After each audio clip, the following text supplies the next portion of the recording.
Bonjour à tous et merci d'être avec moi pour cette présentation du programme éducatif Dodo. Je m'appelle Charline Louis et je suis en charge du programme éducatif depuis 7 ans maintenant chez Odoo. Et ça fait surtout 2 ans que je suis à temps plein dessus pour le promouvoir et le développer au sein des différentes écoles. Alors, on va être ensemble pour une présentation de 30 minutes. Si vous avez des questions, vous aurez mon adresse mail à la fin pour pouvoir m'envoyer toutes vos questions que vous avez. Durant ces 30 minutes, je vais d'abord vous présenter Odoo, la société, qui nous sommes, et ensuite le logiciel, ce que l'on fait. Je vais vous faire une démonstration d'un flux simple d'achat de produits et ensuite, auprès d'un fournisseur et ensuite de vente auprès d'un client. Et ensuite, je vais vous parler du programme éducatif. Alors, c'est parti. Notre histoire. Odoo, en fait, ça a commencé en 2002, lorsque Fabien Pincars, le CIO et fondateur de l'entreprise, faisait ses études d'ingénieur de gestion à Louvain-la-Neuve, en Belgique, et qui, lorsqu'il n'allait pas au cours, travaillait dans sa chambre d'étudiant afin de développer le logiciel. Il a pu, en partir de 2004-2005, engager quelques personnes, jusqu'à ce qu'il se retrouve en 2007 avec une dizaine de personnes avec la société qui s'appelait Tiny ERP à l'époque et dont le logiciel avait le même nom. Le logiciel à l'époque ressemblait à cela. C'était pas très glamour. Mais aujourd'hui, en 2020, on s'appelle Odoo. On est plus de 1000 employés dans le monde entier. Nous sommes le logiciel open source le plus installé au monde et l'interface et l'ergonomie ont vraiment été travaillées de manière très importante parce que maintenant, ça ressemble vraiment à quelque chose de très agréable euh, sur lequel on peut travailler tous les jours. Pour vous donner quelques idées, quelques chiffres, une idée de la société, en fait, nous avons 11 bureaux dans le monde entier, une croissance près de 70% chaque année. On a un réseau mondial très important de partenaires. Alors, les partenaires, ce sont les entreprises, les petites entreprises qui revendent la solution chez le client final, qui l'installe et qui parfois la customise, comme on dit, donc qui la personnalise un petit peu en fonction des besoins de l'entreprise. Vous pouvez nous trouver dans plus de 176 pays. Et nous avons une communauté de 5 millions d'utilisateurs. 5 millions, oui. Pourquoi? Parce qu'en fait, Odoo est aussi un logiciel open source, un logiciel libre. Donc, Odoo existe en édition community, comme on l'appelle, qui est l'édition gratuite que vous pouvez télécharger directement depuis notre site internet. Sur cette édition, il y a pas mal de fonctionnalités.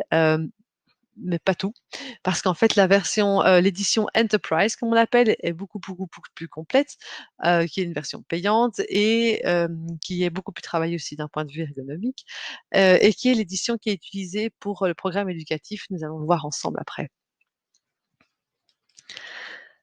Donc maintenant, Odoo, le produit, qu'est-ce que c'est?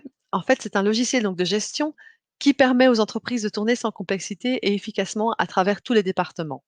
C'est un logiciel intégré. Je vais revenir sur le terme intégration après. Donc, chaque société qui utilise Odoo a sa propre base de données sur laquelle sont installées différentes applications, comme vous pouvez le voir ici avec les différentes icônes.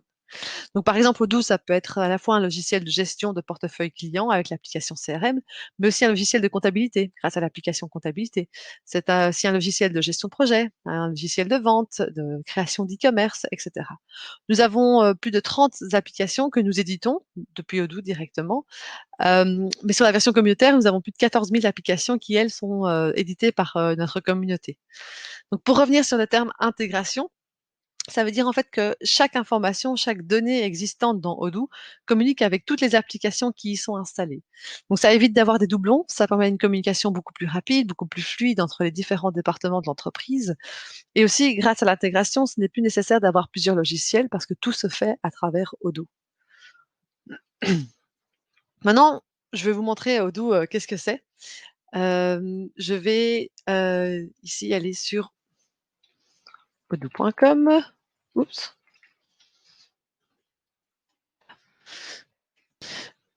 Je vais simplement créer sur démarrer maintenant, c'est gratuit. Et je vais installer uniquement les applications dont j'ai besoin. C'est inutile d'aller d'aller installer toutes les fonctionnalités si finalement on n'en a pas besoin. Comme vous voyez ici, je sélectionne vente. Lorsqu'on installe une seule application, c'est gratuit.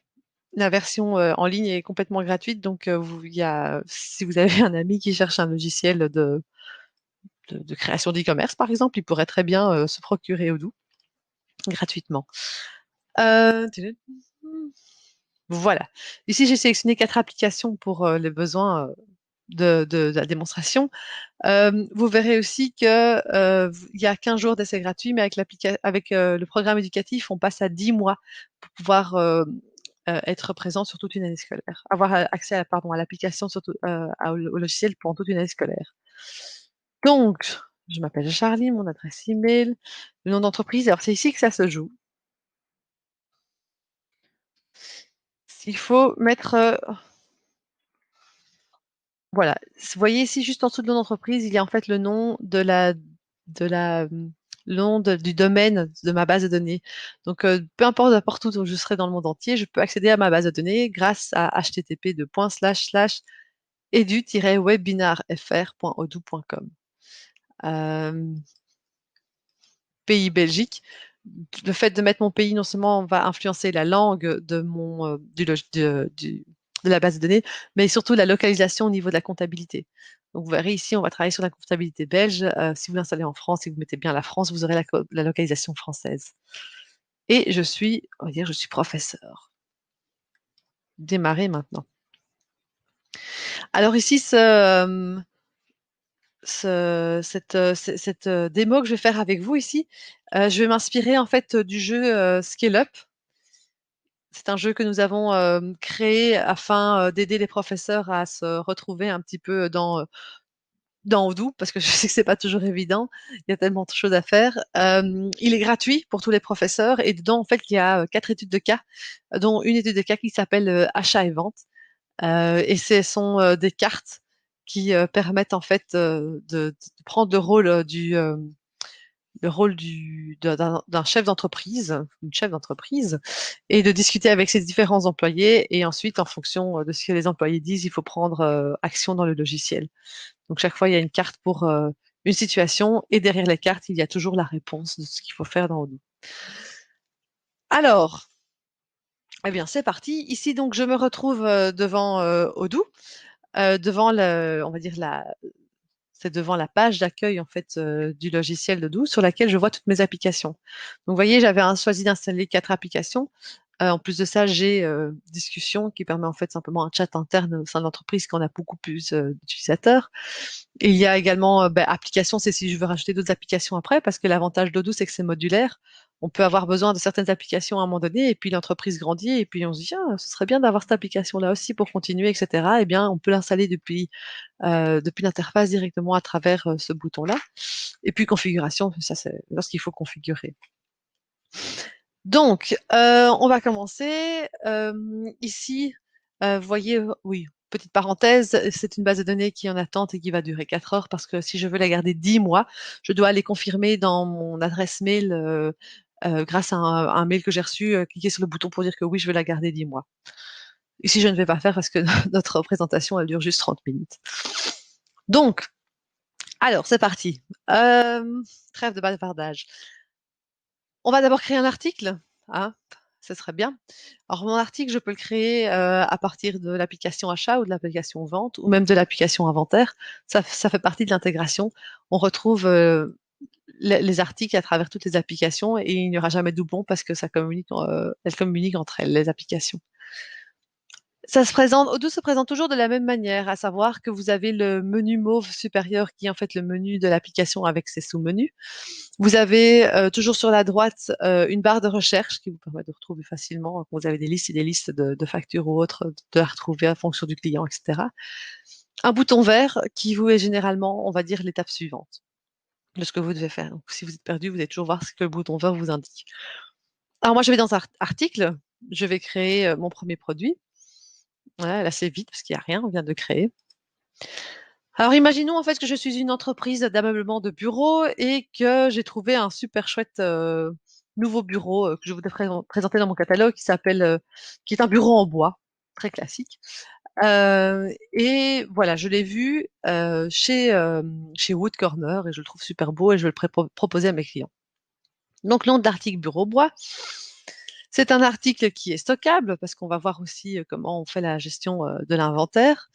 J'ai installé l'application pour cela.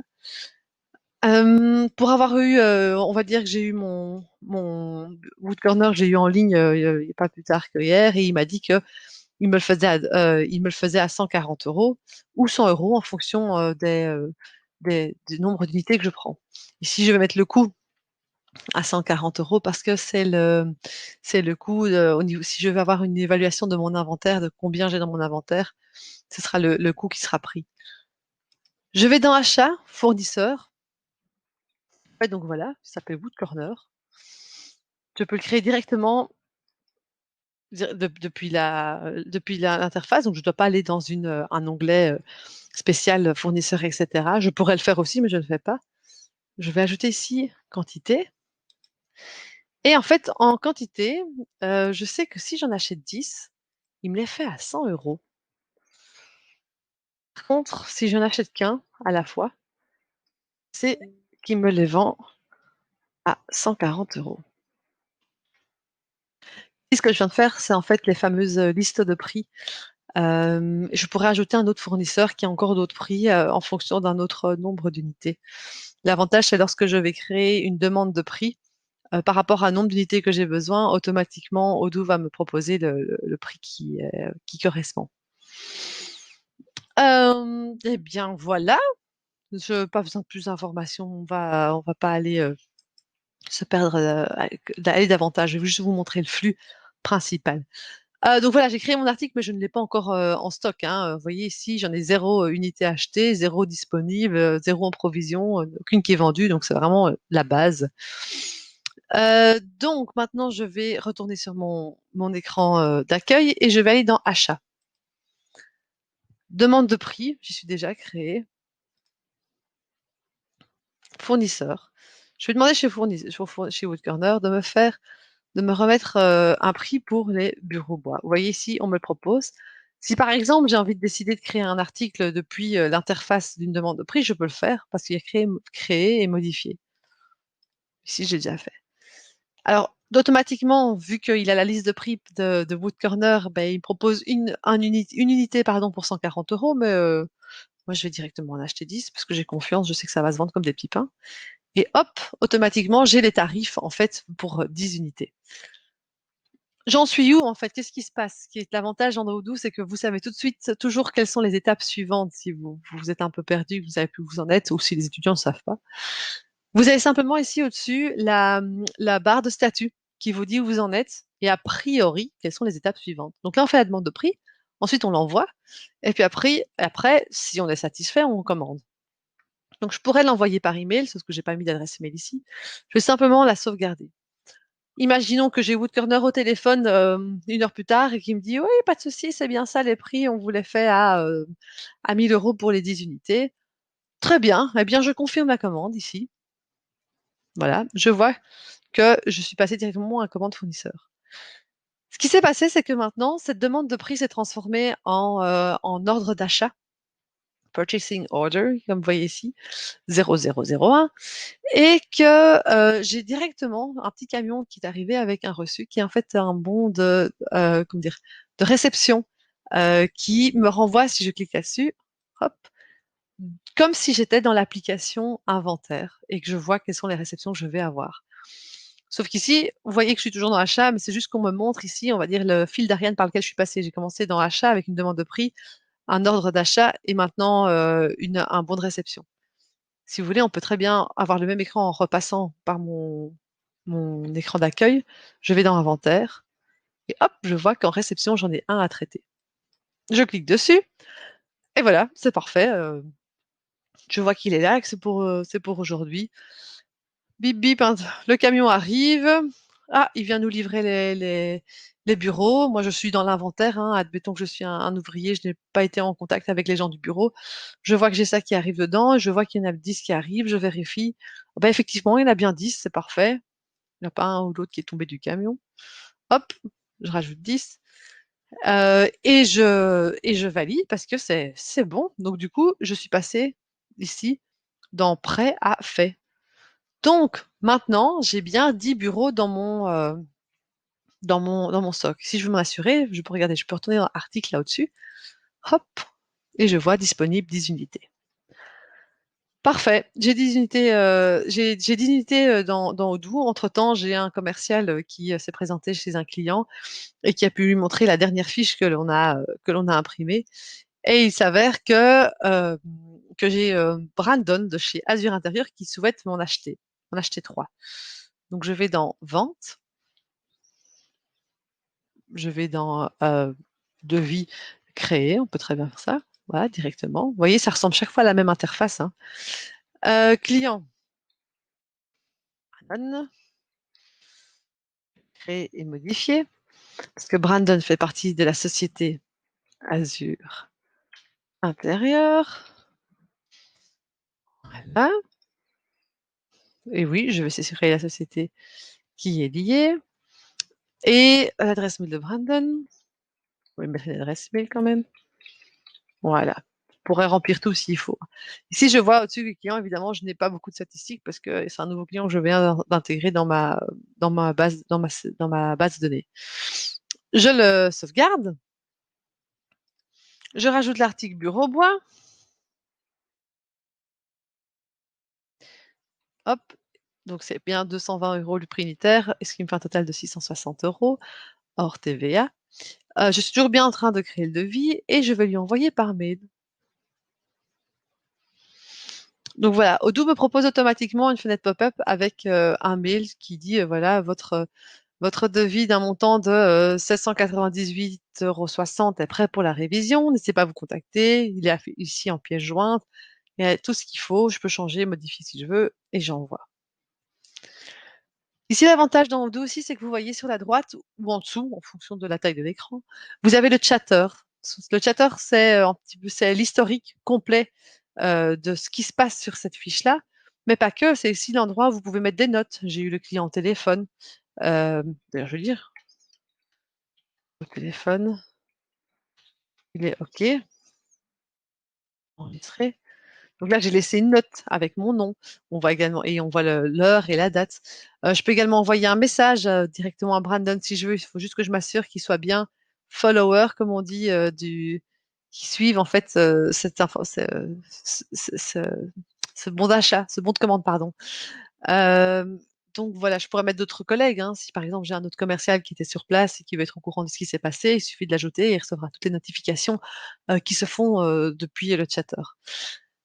Donc voilà, donc en fait, il m'a appelé, il m'a dit c'est bon, je veux confirmer, donc je vais pouvoir passer directement au vrai bon de commande en confirmant ici. Qu'est-ce qui se passe du coup? Il faut bien lui envoyer. Eh bien voilà, il y a ici une livraison qui est prévue. À nouveau, ça fait partie de l'application inventaire. Il me suffit simplement de cliquer sur livraison et je suis directement dans l'application inventaire et dans les livraisons.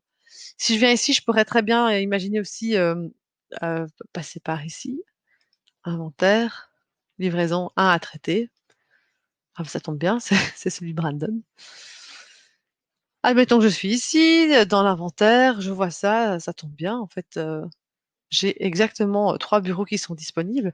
Le fait qu'il ait rajouté fait, c'est que par exemple, on pourrait imaginer que j'ai une commande de 20 bureaux, mais j'en ai que 10 disponibles, donc je mets 10 et automatiquement, Odoo va me proposer de refaire un autre bon de livraison de 10 autres bureaux pour que lorsque je serai à nouveau livré de nouveaux bureaux, je puisse continuer à l'envoi et ne pas perdre dans le fil de toutes mes envois et toutes mes commandes le fait qu'il faille continuer à compléter cet envoi-là, cette livraison-là. Donc, c'est en attente, maintenant c'est prêt et c'est fait. Je sauvegarde et je valide. Hop, c'est parti. Donc maintenant, j'ai bien trois bureaux pardon, qui ont été livrés. Et c'est pas tout, mais faut bien créer une facture parce que là, c'est sympa, on leur a envoyé, mais il faut que l'argent rentre aussi. Alors pour ça, c'est bien simple. Je vais simplement dans Vente et ça tombe bien, j'ai carrément un bouton commande à facturer qui est présent là. C'est le seul, je clique dessus et je reviens en fait sur mon bon de commande et à nouveau, pour avoir une idée de quelles sont les étapes suivantes que je pourrais faire si je suis un peu perdue, c'est créer une facture. Donc je crée la facture, une facture normale, pas besoin d'en faire un pourcentage ou un acompte ou quoi que ce soit, on la fait complètement. Et voilà, je suis devant ma facture. Facture en brouillon. Si je veux modifier, vérifier deux, trois petites choses et que je ne veux pas directement en faire une entrée dans le journal, je peux encore le faire. C'est un état de brouillon, comme vous voyez ici. Mais en fait, c'est bon, il n'y a rien à dire, donc je confirme. Et donc bien comptabilisé, elle se retrouve dans le compte 7000 pour les ventes en Belgique au niveau des marchandises. Je peux l'envoyer, l'imprimer, je peux l'envoyer directement par email sans l'imprimer. Euh, Comme ça, le client est au courant. Alors maintenant, on va imaginer, imaginons qu'on est quelques jours plus tard et je vois dans mes données bancaires que j'ai bien reçu un virement de la part d'Azur Intérieur. Euh, donc je vais enregistrer ce virement, ce paiement. Alors, soit je le fais d'ici, depuis enregistrer un paiement, mais si par exemple, admettons que je suis occupée, j'ai fait d'autres choses évidemment entre-temps, je suis pas restée sur cet écran-là, je vais dans comptabilité, je vais dans client, facture, quelles sont les factures que j'ai actuellement? Ah, je vois que j'ai encore des factures ouvertes ici, non payées, Ips, j'en ai une, celle-ci. J'enregistre le paiement. Alors, c'est un virement bancaire, donc, et de la somme complète, donc ça tombe bien, je crée le paiement. Et voilà, je sais que c'est donc en cours de paiement, qu'il n'y a pas de souci à ce niveau-là. Donc voilà, ici, vous avez eu un aperçu d'un flux vraiment très simple mais de base qui se fait dans 99% des entreprises qui sont les achats et les ventes. Je vais revenir sur mon programme. Voilà. Et donc tout ça pour dire qu'en fait le programme éducatif d'Odoo, c'est un programme qui est gratuit. Vous avez accès, comme je viens de vous le montrer, à Odoo Online, comme on l'appelle, qui est donc l'édition entreprise cloud et dont l'hébergement est gratuit et intégré, inclus, on va dire, que l'on gère nous chez Odoo. Vous avez autant de bases de données que vous souhaitez, autant d'applications et autant d'utilisateurs, c'est illimité. Euh, pour vous donner une idée, normalement, nos clients, ils payent par nombre d'applications installées dans leur base de données et par le nombre d'utilisateurs installés également. Pour les professeurs et étudiants, c'est gratuit. On peut imaginer créer une base de données par classe, mais également une base de données par groupe d'étudiants ou une base de données par étudiant. Il n'y a pas de souci. La seule différence, évidemment, avec la version payante de nos clients, c'est que les bases de données sont valides 10 mois à la date de la création. A priori, ça vous donne le temps de faire beaucoup de choses. Juste pour information, nous, on a ici pour l'instant dans 18 000 bases de données actives qui existent dans le monde entier, qui ont été créées, donc qui sont dans leur cours de 10 mois. Ce programme, comme je vous dis, ça fait plus de 7 ans qu'il existe. On est également référencé par l'Éducation nationale française pour de nombreux BTS en assistant commercial ou administratif. L'avantage avec le programme éducatif, c'est que vous avez également accès au support. Comme ici, il suffit de vous créer un ticket sur odoo.com/help. Le support est accessible en français. Et comme je vous en parlais, nous avons le fameux jeu Scale Up, qui est celui-ci. Je peux vous montrer en allant sur odoo.com/scaleup. Voilà, donc c'est en fait c'est un jeu qui permet de découvrir la gestion d'entreprise assez facilement. Il a été créé parce qu'en fait on s'est rendu compte que même si on donnait l'accès gratuit à tous les professeurs, la plupart du temps les professeurs lorsqu'ils se retrouvaient devant une base de données vierge, ils étaient un petit peu perdus parce que c'est vrai quand on n'est pas dans le milieu c'est pas toujours évident. Donc du coup ici c'est vraiment on vous prend par la main vous et vos étudiants et on vous montre étape par étape qu'est-ce qu'on peut faire avec Odoo et quelles sont les différentes possibilités des études de cas en fait qu'il y a dans Odoo et c'est chaque fois la même chose, c'est une carte avec une présentation d'une situation avec un employé, un collègue, et ensuite travailler dans le logiciel. Donc voilà, par exemple une première carte, travailler ensuite dans le logiciel et une fois qu'on pense qu'on a tout ce qu'il faut, eh bien on a les réponses ici sur le dos de la carte. Si ça vous intéresse, j'ai fait un webinaire complet de l'explication du jeu Scale Up qui est disponible sur YouTube lorsqu'on a lancé le jeu il y a maintenant 1 an et demi. Donc voilà, le jeu il est gratuit aussi. Il suffit de cliquer ici sur vous êtes professeur, recevez-le gratuitement. Vous aurez un mail qui va s'ouvrir automatiquement avec quelques informations qu'il faut remplir et qu'il faut m'envoyer pour me prouver que vous êtes bien professeur. Et ensuite, on vous envoie le jeu gratuitement. Si après avoir testé le jeu chez vous, vous vous rendez compte que ça correspond exactement à votre cours, vous n'hésitez pas à me recontacter et je vous envoie le nombre d'exemplaires que vous avez besoin pour en avoir un par étudiant, par exemple. Si par exemple ça ne correspond pas exactement à votre cours, mais par contre ça peut vous inspirer pour créer d'autres situations, d'autres études de cas, allez-y, n'hésitez pas et et faites ce que vous devez faire. Voilà, donc comme je disais, vous voyez sur notre page éducative, odoo.com/éducation, il y a pas mal d'informations qui sont reprises, notamment l'explication du fameux euh, préfixe edu-odoo.com. N'hésitez pas à aller sur notre page YouTube webinaire. Sur YouTube, vous tapez Odoo programme éducatif ou bien Odoo Scale Up. Vous avez tout plein de vidéos où je donne beaucoup d'explications. J'ai fait notamment un webinaire fin juin, pardon, sur tous les cas pratico-pratiques, en fait, vraiment plein de trucs et astuces qui vont vous permettre de développer davantage le programme Odoo au sein de vos classes. Et voici mon adresse email. Moi, c'est Charline Douy, clo@odoo.com. Si vous avez la moindre des questions, n'hésitez pas. Je suis là pour y répondre et pour vous aider. Eh bien, merci beaucoup. J'espère que ça vous a plu, que vous avez appris beaucoup de choses et que peut-être vous sera dans vos cours prochainement. Merci, au revoir.